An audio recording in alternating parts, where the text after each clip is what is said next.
On this episode of Our Little Warehome, we're going to design and build our new social patio space. And grill up some grub and cook some pizza. We're Alan, Anna, Jimmy, and Sarah, just an ordinary American family building an extraordinary home. From designing a multi-purpose office space to creating an amazing outdoor patio, you'll see how, with a little bit of teamwork and a lot of elbow grease and even more imagination, turned our DIY fantasy into a DIY reality. Come join us as we embark on this new and exciting challenge, turning an old abandoned warehouse into our little warehome. Currently, our backyard needs a lot of maintenance, and I cannot stand doing yard work. I hate cutting grass, I hate edging, I hate weeding, trimming the bushes, pulling the weeds. I'm sick of it. We want a small space that we actually want to use. Something that's functional. We can have friends over, have a pizza oven and a grill. In our outdoor space in our new downtown Warehome, we decided not to have a real yard, but instead to have an area that has brick pavers, a few potted plants. We want a minimal yard that's really meant as a social space. I do really love the idea of having plants, but not just plants that bloom. I like plants that you can eat. So we're researching edible landscaping and hiring our friend Calvin to really teach us what edible landscaping truly is. So basically a food forest is, it's personalized, it's customized, but basically it is a design that uses aesthetics, that uses layers, textures of regular plants, but in that you use an edible plant, and you have different fruit trees, leafy greens, herbs, all the way down to vegetables.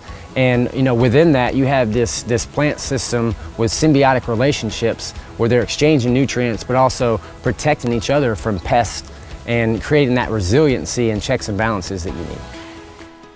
Thanks to Calvin, we know we want an edible landscape. Not just flowers that are pretty, but things we can actually eat. But now comes the hard part. We have to build out the patio space. When we started renovating our space in downtown Panama City, it was a disgusting mess. It had boxes, a roof that was caving in from the rain, and rats everywhere. So we had to first tear down that old addition and start from scratch.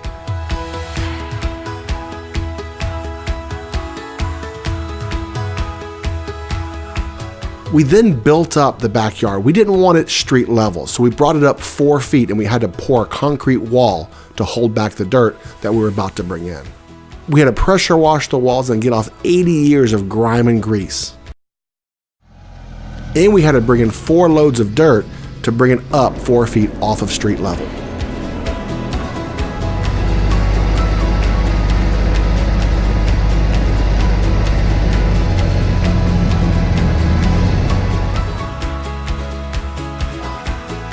We're in Panama City, which is northwest Florida, and the biggest concern is always heat, humidity, and hurricanes. But with this outdoor space, we're really only worried about heat. You gotta have shade 8 months out of the year or you will roast alive. And to create that shade, we decided to build a pergola. Now, a pergola can be built out of many materials. You can do wood, you could do metal, you could do PVC.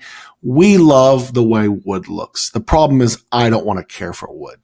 There's a tree called cypress trees, and they grow sort of in the swamps. A lot of times they'll even fall in the swamps and sit there for hundreds of years, sort of conditioning the wood to be very water resistant. You can either seal it, stain it, or leave it just the way it is. It's beautiful, it's easy to work with, and we love the way cypress looks. Instead of going out and buying brand new brick pavers, we decided to use reclaimed brick. And it is a little bit more expensive, but what we didn't want to do is have a new product like a brand new looking brick paver next to a 100-year-old building.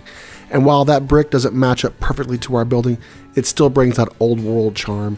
It feels old. It feels like it's been there for 100 years, just like the building has. This project is a bunch of ideas from a bunch of really smart, creative people. And when the brick mason told me he had an idea for something interesting, I said, do it. He just asked me to be creative and make something that was unique for them. So I figured I'd put their name in it, and it would be theirs forever. We hired a local metalworker to build the railing. I found an idea on Pinterest and I said, build something like this. And here's what he came up with.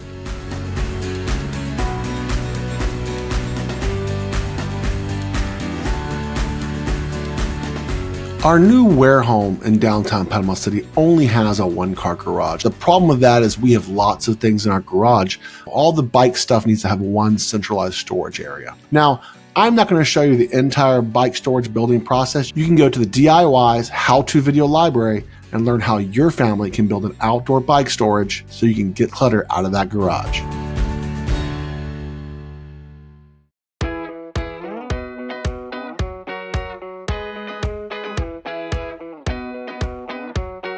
With the new house, we decided to do a major grill upgrade. We decided to buy a grill from Coyote. These grills are 100% stainless steel, which is huge because the number one enemy of a grill, besides bad cooks, is rusting. And so we're in Florida, salt air, grills just fall apart here after a year or two. So we went with marine grade stainless steel. I'm a sailor, so marine grade stainless steel means it's never going to rust or corrode. That's super awesome.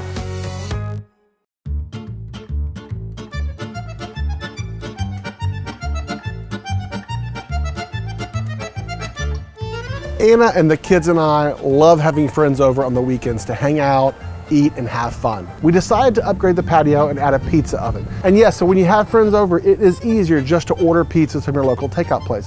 But a pizza oven at your home is more than just an oven. It's a social thing. You start the fire, you get your pizza dough out, you make your pizzas, and then you put them in the oven. And so it's a social thing that you do all together. And this Chicago brick oven is really a focal point in our patio.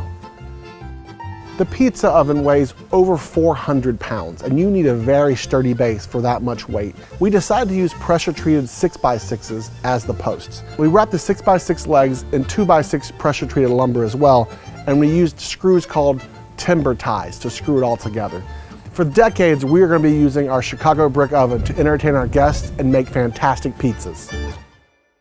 A fire pit can be a fun addition to your hardscape or backyard. It's a social thing. You have friends over, you stoke the fire, you hang out around the fire on a nice night. I wanted the fire pit that we designed to match our railing and the sort of random patterns and angles of the railing. And so I had my metalworker friend build this fire pit for our patio.